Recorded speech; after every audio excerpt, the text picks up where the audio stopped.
All right, so we often talk about the broken nature of our privatized healthcare system here in the United States, and I'm personally an advocate for a Medicare for all single payer system. I think that's the solution.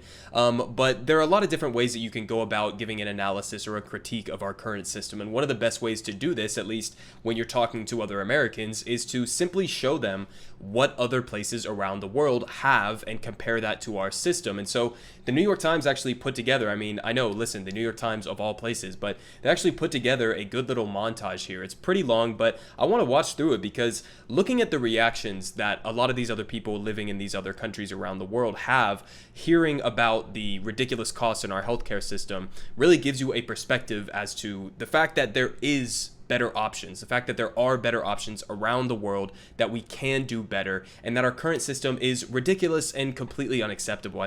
We know the facts on this, right? We know that between 40 to 60,000 Americans die every single year because they don't have adequate access to healthcare. We have tens of millions uninsured and tens of millions more underinsured here in the United States. Our healthcare is stupidly tied to employment, and they'll get into this in this clip, as well as 500,000 medical bankruptcies a year. So our healthcare system is completely fucking broken, but you guys don't need me to tell you that. Let's go ahead and listen to this clip of all these people exposing how ridiculous the U.S. healthcare system is. If healthcare is a constitutional right, then that's a form of communism because no country could afford those payments without seizing the assets of everybody else. Welcome to Finland!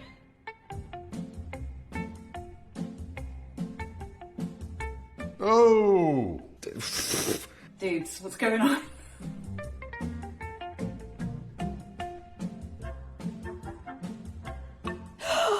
Oh my god!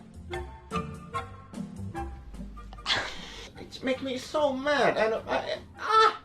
Come on, guys. It's not that hard. Look around the world. Everyone else seems to have figured it out, right?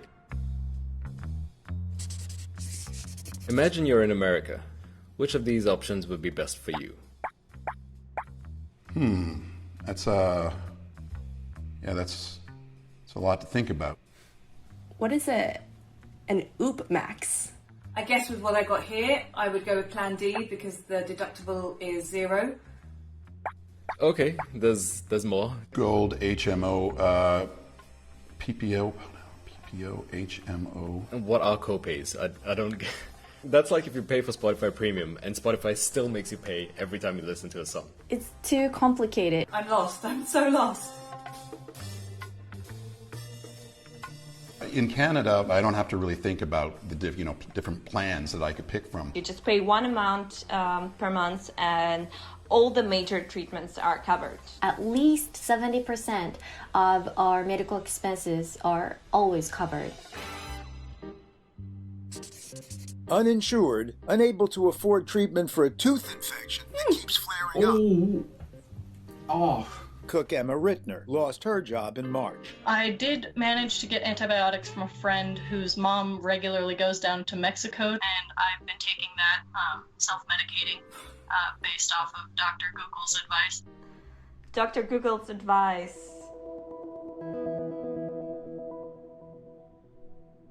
Here in Japan, even if you lose a job, you would never lose your health insurance. When you lose your job, that's when society should help you.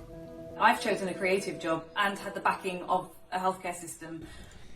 What he just said there seems like it should be obvious, right? When you lose your job and you're at a low point in your life, that's when society should step up and actually support you and have your back. But here in the United States, we have the complete opposite system. And some of the ways that Republicans actually talk about that fact is they use it as if that's a good thing. They use it as if that's a good point of leverage. They think, and their policies, the way that their policies are implemented, basically create a system where they think it's a good thing that there's a negative incentive for you to keep your job so that you have health insurance. So basically, if you lose your job, they want it to be a negative incentive where you don't have health insurance anymore, so that you'll then be willing to go and take a job that has shittier conditions, shittier pay, shittier benefits, just so you can get that healthcare coverage. So it's a really despicable system that we have here, and it's totally backwards from what he was just describing there. Yes, obviously, when you're at a low point in your life and you just lost your job, society should step up to help you, not put you in a position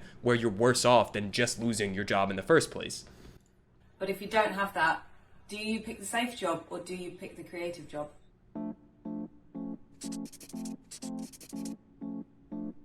The average price per unit for insulin in 2018. Germany, $11. Canada's $12. Wow. It's like 8 times the price of insulin in Canada. I guess that explains why Americans come up to Canada to buy medication. I mean, listen, I get why he was laughing there, but fuck, man. I mean, $98 compared to what those other prices that you just saw. This is all, by the way, because in the United States, unlike a lot of these other countries, we have no ability to negotiate Medicare drug prices. So Medicare basically just has to pay whatever prices these drug companies want for all of these things. So we have no ability to negotiate fair prices for these drugs. And all of these private companies just feel like they can come to the United States and rip us off on all of these pharmaceuticals and medicines because our system allows them to, unlike the rest of these systems that are featured in this video. I'm sorry, hold on. So the FDA doesn't have any authority over the prices? We have also privatized health insurance companies in Germany, but the prices are regulated by the government. The government negotiates the prices and fixes that price for 2 years. In Singapore, they regulate this stuff to keep the prices down and, you know, avoid like this happening. Right, so I'm looking at an American medical bill. Why is it so expensive? $428,000 for rooms and such empty spaces. What? Much cheaper to go Hilton Hotel than this one. Skin to skin after C-section is $39. I had to pay $39.35 to hold my baby after he was born. You need to pay money to hold a baby? My brother Jamie, who's in a lot of our videos, was pretty badly injured. He's going to lose a couple fingers. If you can give $1 or if you can give $5, every little bit will help him and his family. That's heartbreaking.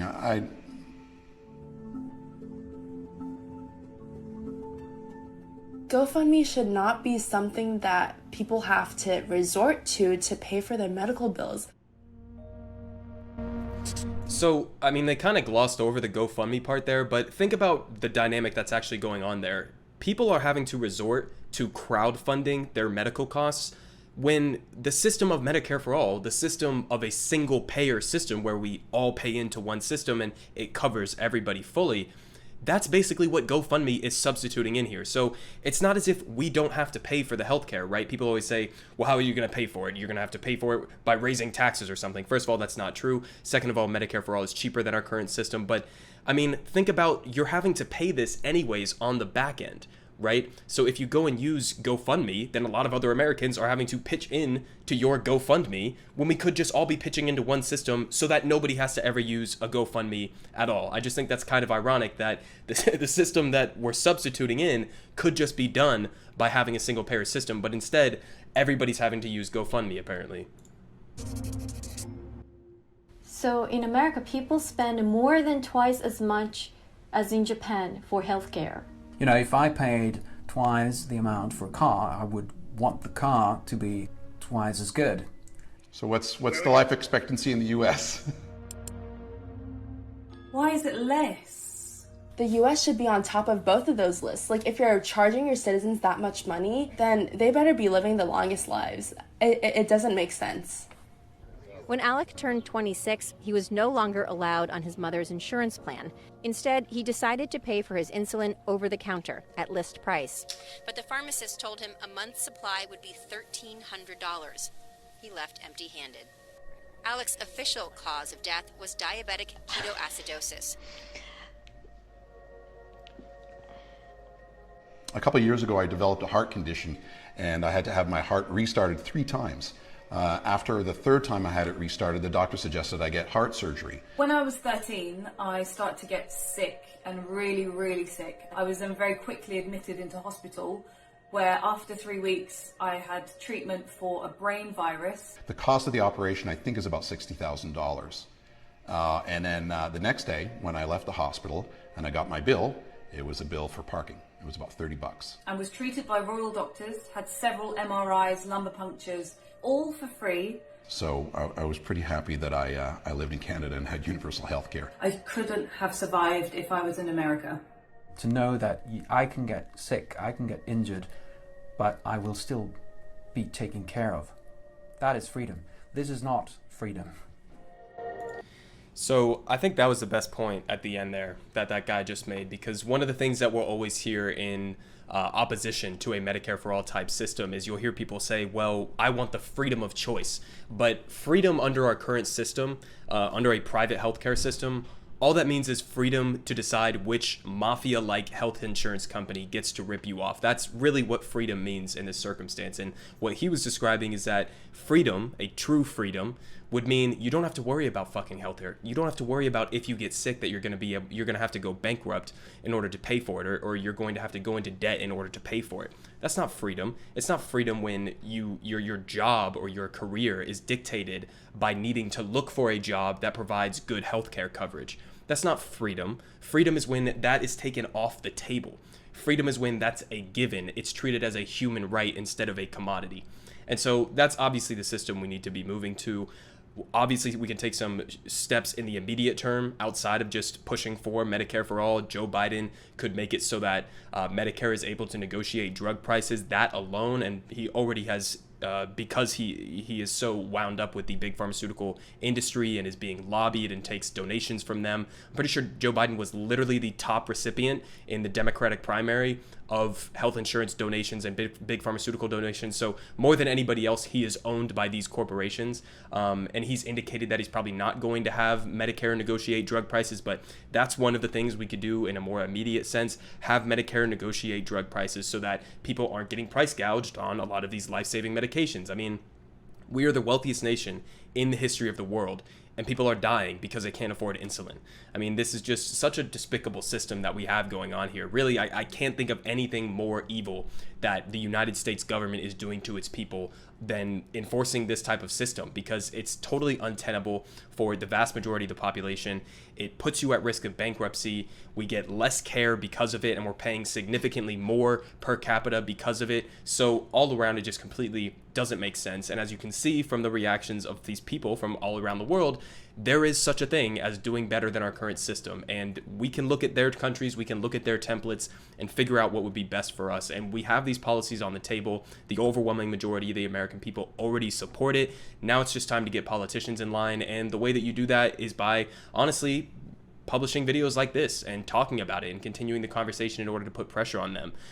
So credit to the New York Times for actually making a video like this. It's very rare that you would see something honest like this, but I wish we had this type of video back in the Democratic primary when the New York Times was running hit pieces on Bernie Sanders and protecting Joe Biden. So, this is where we're at right now. Medicare for all is the solution, single payer all the way, and that's all I got to say about this.